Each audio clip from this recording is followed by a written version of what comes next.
안녕하세요. 데이빗입니다.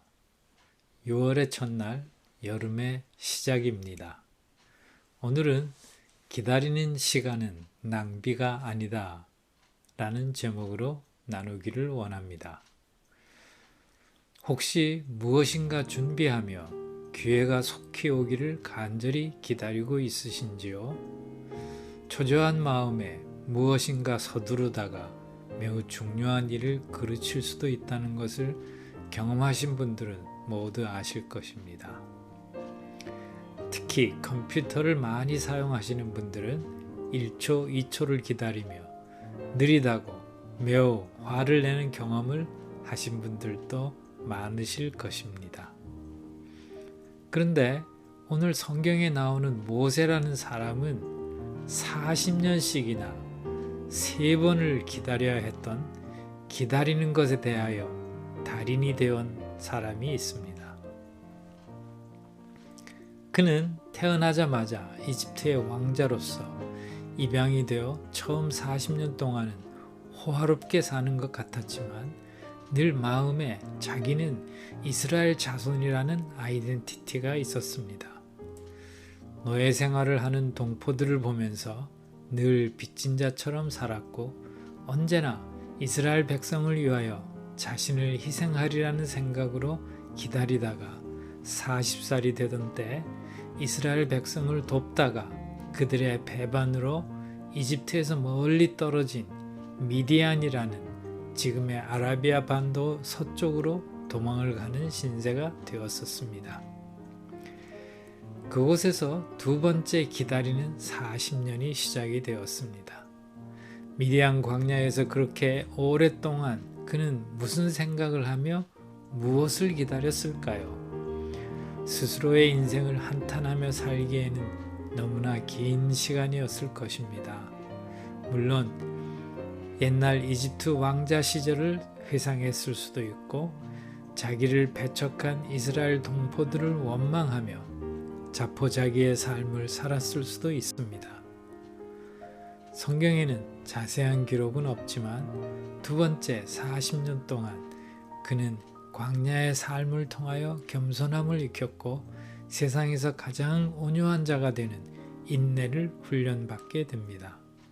이 기간 동안 그가 하나님의 임재를 경험했다는 내용이 성경에는 없습니다. 어쩌면 그는 본인이 이스라엘 자손이라는 것 외에는 다른 사람보다 다를 것이 없는 평범한 한 가정의 가장으로서 양을 치는 목자였을 것입니다. 무엇인가 기다린다는 막연한 생각 외에는 아무런 의미가 없는 것 같은 삶을 40년을 살았던 것입니다. 제 주위의 많은 사람들은 이런 경우가 되면 아주 타락하는 경우가 대부분이고 그나마 정신이 온전하여서 정상적인 삶을 살아가는 것조차 기적이라고 알고 있습니다. 저도 미국 생활 가운데서 잘 나간다고 생각했던 사업이 완전히 파산하게 되고 빚더미에서 쌓여 더 이상 가망이 없고 바닥까지 낮아졌을 때 하나님께서 저의 이중적이고 거짓으로 가득했던 삶을 깨닫게 하셔서 비로소 돌이키고 새로운 출발을 시작했던 때가 있었습니다. 그때 저를 봐온 어떤 후배가 형님이 제정신으로 살아 돌아온 것만으로도 감사해야 합니다 라고 용기를 주었을 때 하나님을 떠나 있었던 제가 하나님과 사람들에게 지은 죄들을 깊이 회개할 수 있었던 것은 그분의 크신 은혜였습니다. 저의 인생에서 암흑의 기간이었고 바닥까지 낮아졌지만 새롭게 변화된 삶을 결심하는 계기가 되었습니다. 그 후 모세가 80이 되던 해에 하나님께서 그를 부르셔서 이스라엘 백성을 이집트에서 기적적으로 이끌어내게 하셨는데 그 백성들이 하나님의 은혜를 잊어버리고 하나님을 대적함으로 모세도 할 수 없이 약속의 땅 가나안을 못 들어가고 그들과 함께 또 40년 동안 광야의 길로 돌아가게 됩니다. 불순종하는 백성들 때문에 화도 났었고 짜증도 났었겠지만 미디안 광야에서 40년 동안 낮아지는 훈련을 받은 모세는 끝까지 그 백성들과 함께 하면서 또 다시 하나님의 때를 기다리다가 천국으로 부르심을 받을 때까지 순종하였습니다. 카우맨 목사님은 그의 사막에 흐르는 시냇물이라는 책에서 종종 우리 주님께서는 우리로 하여금 하던 일을 잠시 멈추고 쉬게 하시면서 우리가 새로운 사역을 시작하기 전에 잠잠히 주님과 동행하며 주님께서 주시는 지혜를 배우라고 명령하십니다. 그렇기 때문에 기다리며 쉬는 시간은 결코 잃어버리는 시간이 아니라는 것입니다. 그는 중세시대의 십자군 기사에 관한 이야기를 들려줍니다.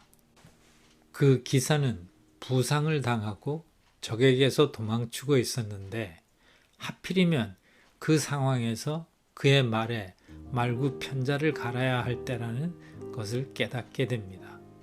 일촉즉발의 상황이어서 지체 없이 서둘러야 되는 상황이었지만 하나님께서 주시는 지혜는 그에게 길가에 있는 대장간에서 몇 분 동안 멈추라고 하시는 것 같았습니다. 멀리서는 적들이 자신을 잡으러 달려오는 말굽소리가 들렸지만 그는 잠시 새 편자를 갈아붙이는 동안 인내심을 가지고 기다렸습니다. 적이 거의 가까이 왔을 때 드디어 말이 준비가 되어서 다시 달릴 수 있게 되었습니다. 그런데 그의 말이 짧은 시간이었지만 휴식을 취할 수 있었기 때문에 훨씬 힘을 내어 잘 달릴 수 있었고 그로 인하여 그가 적들을 따돌리고 탈출이 가능했다는 이야기입니다. 하나님은 우리가 다른 사역이나 어떤 일을 시작하기 전에 지난번 임무로부터 쌓인 피로와 스트레스를 충분히 회복할 수 있도록 잠시 휴식을 가지며 기다리라고 하실 때가 있습니다. 그런 상황에서 댄슨 스미스는 이렇게 권면합니다. 기다리십시오. 네, 인내심을 가지고 깊은 내면으로부터 나오는 소리를 들을 때까지, 즉 다음 단계가 충분히 명확해질 때까지 기다리는 인내가 필요합니다. 하나님 아버지, 그러나 마음이 분주하고 갈 길이 급하다는 생각이 들 때에는 참고 기다리는 것이 너무나 힘이 듭니다. 인내심이 부족하여 주님보다 제가 앞서 나갈 때가 얼마나 많은지요. 당신의 때와 신호를 기다리며 인내하는 법을 배울 수 있도록 힘 주시기를 원합니다. 당신이 예비하신 때가 가장 좋은 때이고 적절한 때인 줄을 믿습니다. 저의 지식과 경험보다는 당신을 더욱 신뢰할 수 있도록 인도하여 주시기를 간절히 기도하옵나이다. 아멘. 오늘도 주님의 특별하신 약속의 말씀으로 승리하시는 하루가 되시기를 소원합니다. 샬롬.